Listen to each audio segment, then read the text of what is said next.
Welcome and thank you for joining me for another SideWalk Conversation. My name is Pete Van Ward and I have the Honorable Chief Alan Banks from the Round Rock Police Department here with me today. This is actually something we've been trying to work out for a long time. A bit. Yes, very true. But, you know, he's always kind of doing these little side trips to Hawaii and the Caribbean. Yeah, you know, he apparently has assignments there. I wish that was the case. That would be fun. It'd be a lot of fun. I had to get back at him for some of the things he said before we went on the broadcast. So. No, he's actually a very hardworking man, and he's got a really full schedule. And I'm just really grateful you made time to be here today. Thank you. Well, I'm honored. Thanks for having me here. All right. Well, we have a little format that we use on these broadcasts, and so I want to just kind of start by going all the way back to kind of how you were raised, where you were raised, kind of what was your upbringing like? So, wow, we're going way, way back. So, I was raised in Albuquerque, New Mexico, born and raised there. Okay. So, I have a story, and I always say everybody has a story. And, you know, love sharing my story because it really defines who I am today. And it goes from where I was to where I am. And I truly believe I get the opportunity to show kids, talk to kids, and then give them my testimony. So, born in Albuquerque, New Mexico. My mother had 2 kids before the age of 20. Wow. She married her high school sweetheart at the time. The unfortunate part is my biological father was, he let the streets get the best of him. And that was the unfortunate because he had the world at his fingertips. He was an amazing basketball player, stood well over 6'5", about 220 pounds, could dunk like nobody's business and could have played basketball anywhere. But again, the streets got the best of him. And having 2 boys, that young probably didn't help. Yeah. You know, the what weight of responsibility. Huge weight of responsibility. He's alcoholic, was on drugs, smoked cigarettes, and became very abusive to my brother and myself, and probably my mother at the time. My mom had her 3rd child before the age of 25, and I believe the abuse and the weight of having that negative influence, being my biological father and her, finally weighed enough on her to where she left him, which in our case was good. He ended up moving to the East Coast. She ended up marrying a wonderful man that, you know, that I call my father now. He raised us. They no longer were married. They stayed married for about 17 years before they got a divorce. But growing up in probably the poorest part of Albuquerque at the time, surrounded by gangs, we were really blessed because my grandmother and my mother really kept us grounded in church and always made church priority for us. Wow. You know, and at that age, you know, you follow them, and they tell you go to church, and we were apostolic Pentecostal at the time, and wow. we were and so they were like not short services. No, they were not. They were very, very long services, and they were not just one during the, you know, it was Sunday morning, Sunday night. You had Wednesday service, you had choir rehearsal, you had so we were in church. I say we're in church, we were in church, and. However, I truly believe God blessed us during those times because the gangs never touched my brother and I. We played basketball. We were very influential in our neighborhood as good kids. We were taught yes sir, no sir, yes ma'am, no ma'am. Wow. And we both, you know, we told ourselves that we were going to make that difference and that we weren't going to be that statistic in that neighborhood. My mom ended up with 5 kids, 3 marriages. Wonderful woman. Love my mom to death. Met her at the celebration. Yes, she did. Yes, she did. Yeah. So what a sweetie. Wonderful, wonderful woman. So growing up in that neighborhood and being around and seeing all the negativity, seeing, you know, one minute you're talking to a guy, the next minute, you know, or the next day he's dead. You know, that's how I grew up. You know, that's my story. But we played basketball. We were in church. We played basketball in church and then school. So we stayed consistent pretty much our young lives. Now, I'm just curious. I know we're going to get into this a little bit more, but I like as you look back as a kid, like you said, I don't want to be a statistic, and the reason that we have the statistics is because it's so much easier to just capitulate to what's happening around you, to give in to the gangs, especially if you've been in a more rough home. What was it in you that gave you that capacity to say, well, I don't want to do that. I don't want to be that way. Yeah, absolutely, Pete. And you bring up a good point. I think is really it's not just being in the gang. I think you grow up in a family that this is all you know and this is all you're taught.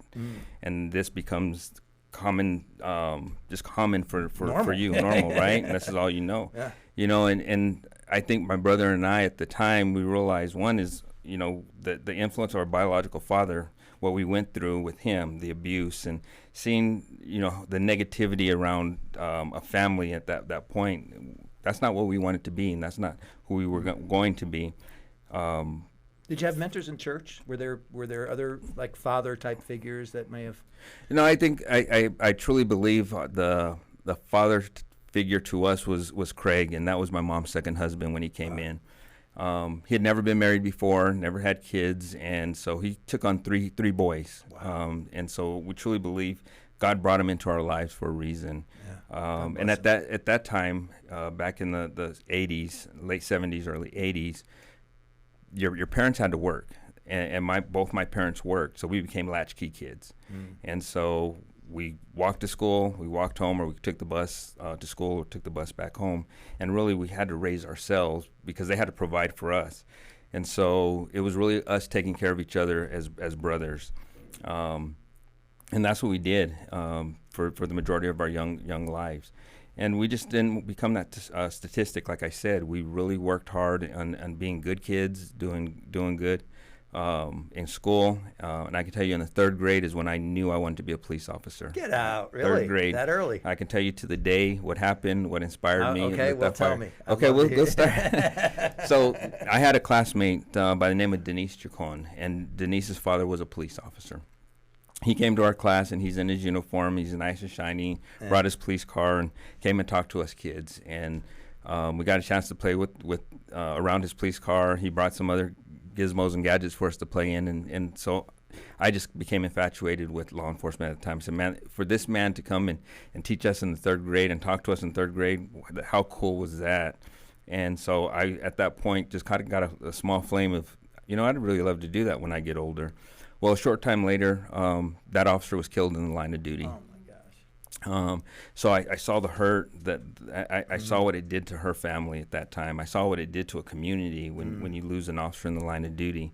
And I said, you know, I really believe I can go out and make that difference. And then it just kind of started building from there. So things in my life just kind of started falling into play of why I wanted to be a police officer and why it was important.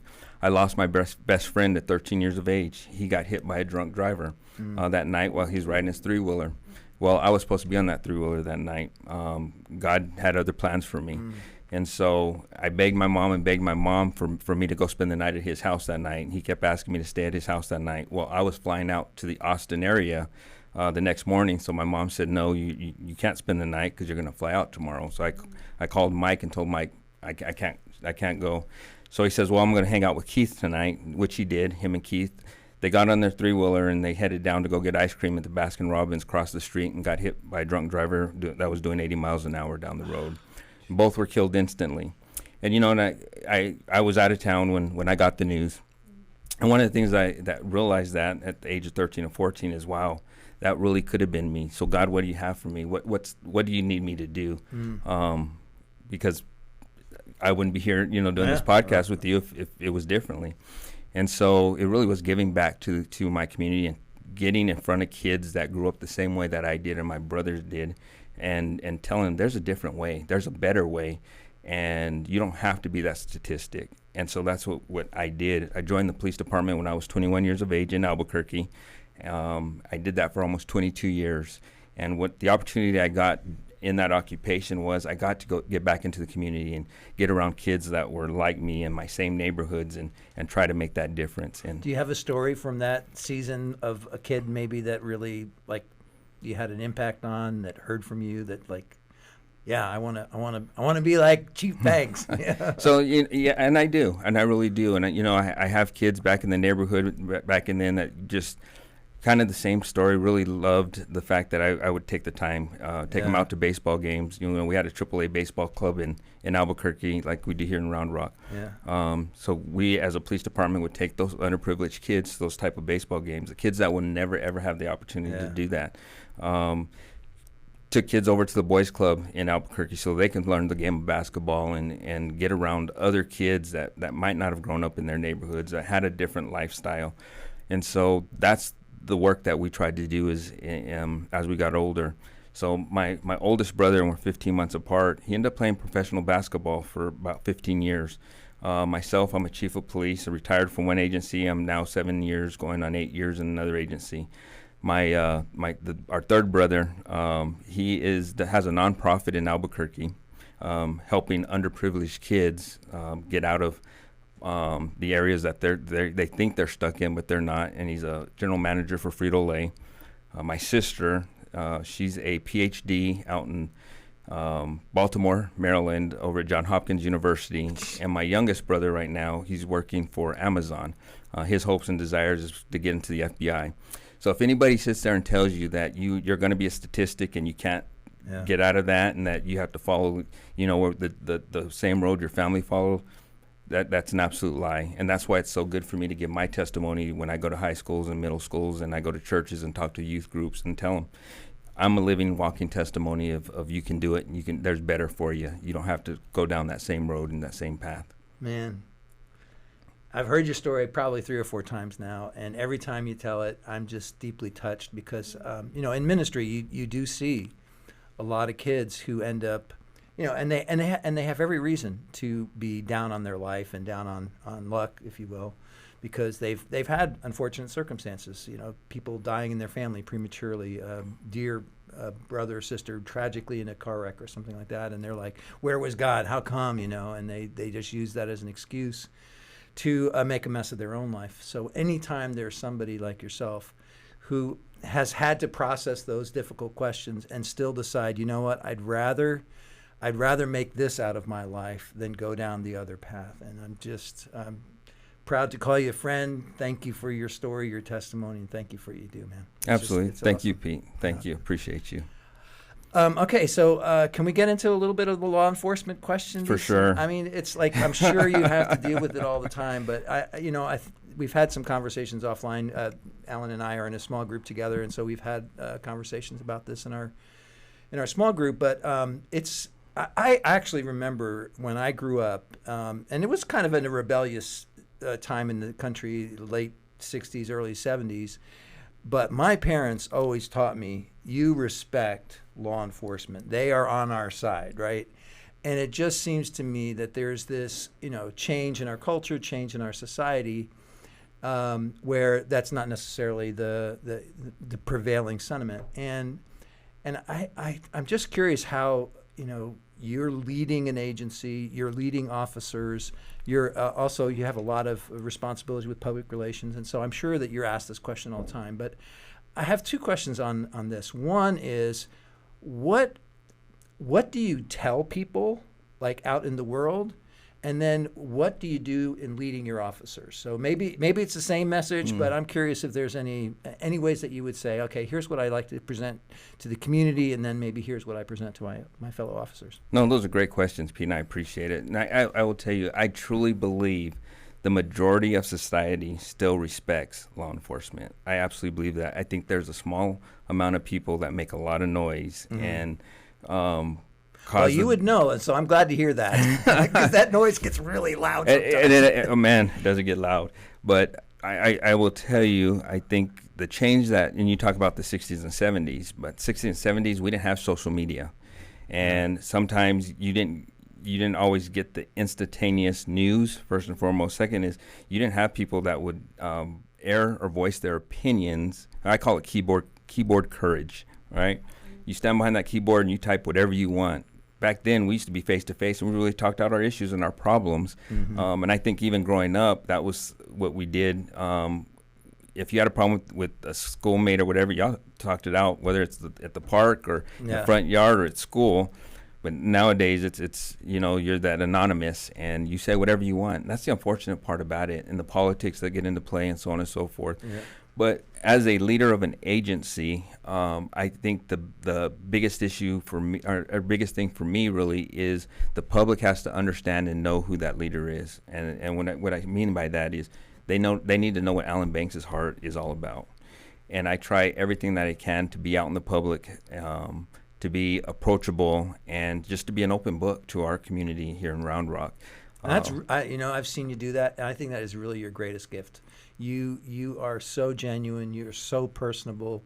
So can I say that you turned a magic number here? No, please, by all means. I'm not ashamed of it. Well, not really. No, I'm good. All right. Well, we had a special birthday party, and the people that were at this event. I turned 50. Go ahead, say I turned 50. 50, the big 50.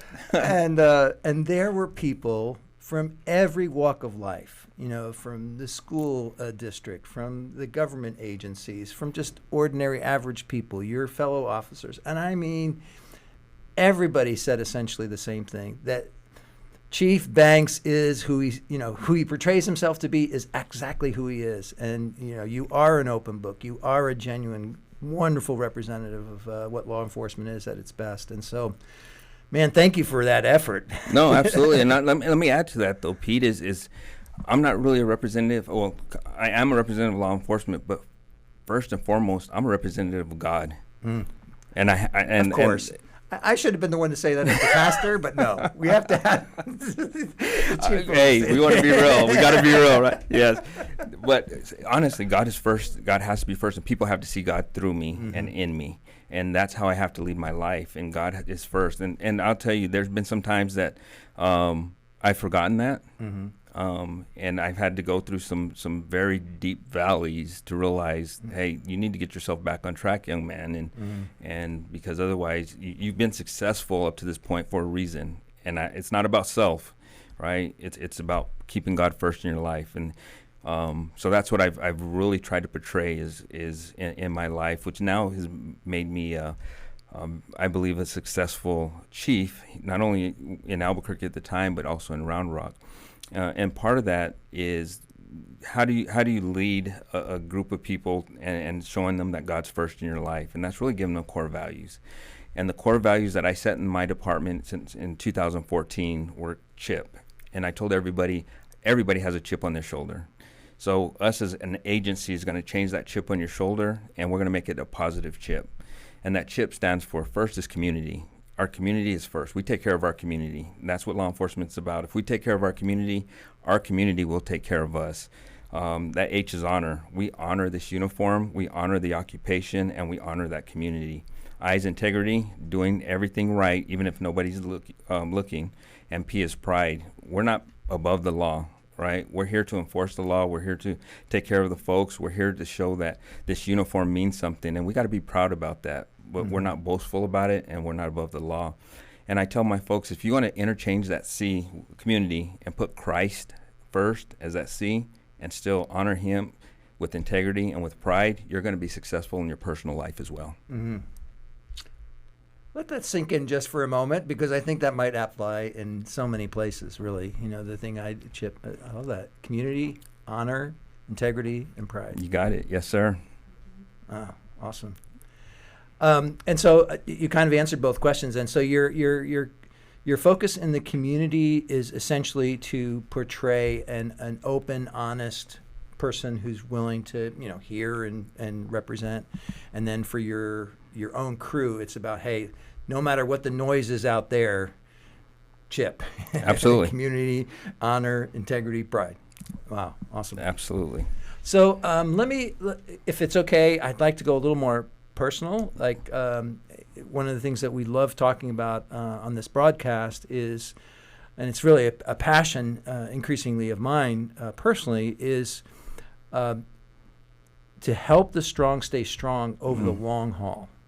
So I've been haunted by this passage out of Scripture, 1 Corinthians 10:12. Take heed if you think you stand, lest you fall. And I think we've seen a whole series of people from all walks of life, who, were successful and capable and people making a difference, if you will, doing all the quote-unquote right things seemingly, and then all of a sudden there's this fall into the ditch, or you realize there's this whole backstory of a different kind of life. And it's just made me wonder, when a person starts off strong, what is it that helps them to stay strong? like over the long haul? What keeps them from going into a ditch? What keeps them from like these values that you talk about? What keeps you on track with them? So what are some of the things that you do personally that kind of help you stay on track amidst all the pressure and all the things that could kind of get you sideways? No, it's a great question, and I think first and foremost is I keep God first. I have to, and first, I'm a God-fearing man, and that's. And I told you, I've forgotten that sometimes, and I have gone through the valleys and realized, you know what? Let's get back to my core values. Let's get back to where I need to be. Second is put people around me. Can I unpack that a little bit? Yeah, please. So when you say put God first, like I think, and I'm wondering if you can relate to this, like for me that looks different at different seasons of my life. Like so some things that were very meaningful for me, let's say in my first 5-10 years of my faith, if I don't refresh it in some way, then it just becomes ritual routine, and I eventually actually stop doing it because it's no longer meaningful. What does putting God first look like in this season of your life? What are some of the practices? What are some of the things that kind of keep you on track in that way? So if we talk about this season of my life, I actually I joined a small group, which is really out of my norm. And I wonder who leads that small group, but a wonderful man sitting next to me. Nice plug. But, I'm really, when it comes to my occupation, I'm really guarded, right? I guard my family. You have to be. And I do. Yeah. And I guard my family. So me joining a small group and really opening up to that small group was really unusual for me. But the fact that I was able to be comfortable in that small group and open myself up and talk about my beliefs and where I am in my season and listen to others, and then even in some of those cases I was able to maybe even give some of my experiences and input and helping others. I mean that, and I truly believe that that's a part of it. My family. When it comes to my wife, when you talk about staying grounded, she's a wonderful. She keeps me straight, right? She keeps me straight. I don't mess with her. No, you just don't. You just don't. As long as I keep her laughing, I think we're okay, right? If she stops laughing, then I gotta worry. But we've been married for 26 years, and she knows me. She knows when I'm having a down day or a rough day, and she'll really talk me through that. And what helps me and what's blessed me is she's also she grew up in church. We met in church, and so we both can talk that same language. And when I get off course or off track, or I'm letting the world get the best of me, she knows how to guide me back into where I need to be. And then it's like I said, the small group. It's the friends that I put myself around that really help me keep me in a position to stay strong. And so when I talk about God being first in my life is I put myself in that position to where God's using other people to help me, but God's allowing me to help other people through use me to help those other folks, and so that's what's important to me, and that's why I keep God. When I say keep God first, it's I don't forget that He's brought me through a lot, and He's given me the blessings that as a young black male that has grown up in a very rough part of Albuquerque, New Mexico, who's worked himself from a cadet to an interim chief of a 2,600 member department, now coming into Round Rock and leading this agency, 120,000 people here in the city of Round Rock. I mean, that's a testimony for me in itself that says that's God's blessing upon me, because I you talk about, we've heard it over and over again, you tithe and you give your first, and God's going to bless you, right? And you talk about being faithful to God. I can tell you, every single time that where I think even giving in tithes, you do that. Oh man, I just right. And I sure mean that there's been times where I've looked at the tithes and I said, no, we'll pay our tithes, and I'll get a check or a bonus almost to the penny of what we put in tithes. And so that's the testimony I get to go talk about and saying, if you don't believe God's real, look at me. Look at me. Again, and I told you this before, but I want to just say this again, that if there's ever a question that you don't really want to go to, that's fine. This may be one of them. No, come on. But The thing I've had several friends over the years who are in law enforcement, and some of the things that you guys see, I mean, you see some of the worst of the worst. And I'm wondering if there's ever, like you talked about having seasons where you've like kind of been in a dark period. When you see some of that stuff that's so horrific, and you have to talk to a parent or a teenager about some loss or something. I mean, have you ever had a time where you're just like, God, where the heck were you? I mean, oh man, that's a good question. I don't know if I've really ever had that moment. I don't. I think God gave me the gift of counsel, and obviously it's the occupation, right? So when I was patrol or I was a supervisor, when I came across, whether it had to be a death notification or I'm dealing with somebody who's in crisis, I think that it was easy for me to talk through, help those people through their situations, or talk to parents that had just lost their child, and just to comfort them. I think part of what you see in law enforcement now is officers who've gone through critical incidents and seen that stuff, that have PTSD. And so now we're working really hard as an agency, as a profession, to help those officers. And it also gives me the opportunity as a leader to put in programs at our police department to help those officers who might have gone through that. Yeah. And it's my experiences that I get to come up and say, okay, I've been there, I've seen that, understand. So here we're going to have a peer support group. We're going to have counselors that we contract out with. We have a tremendous chaplain group that comes in. And so I've been down that road. I've had those seasons, but I don't think I've ever, just said, man, this is way too much, because I again believe this was a calling to me. This wasn't, it's not a 9 to 5 for me. This was a calling. And God put me in this position for a reason. And I think your background may have helped you? Like 100%. You've seen a lot. You've seen the worst and the worst just growing up. Absolutely. Yeah, and it has, because it's my experiences. I get to share. Yeah, I'm sure. And my testimony in itself. I was at a church recently talking to some youth, and I shared my story, and I showed, I have a PowerPoint that I go through, and I kind of tell my history. It's kind of similar to what you and I just discussed, and you've heard my story numerous times. I had a young lady that came up to me at another event, and she says, you know what? She goes, I think about your story, and you've changed my life, and I just want to thank you for coming and talking to our youth group. And how I changed her life, I'll never know. I hope it's always for the better, and she'll remember that. And that gives me the opportunity for even other officers is making them successful in their careers, and also making them successful in their personal lives as well. Yeah, great. All right, so getting back to the original question. So the first thing you do to kind of stay strong is remind yourself that you got to keep God first. Yes. It's related to community. It's surrounding yourself with good people, listening to your wife. You just say listening to my wife, did you? You just say that. Yes, I do listen to my wife, yes. You said it first. I did. All right, is there anything else that you would say is like key for you in this season to kind of keep you on track?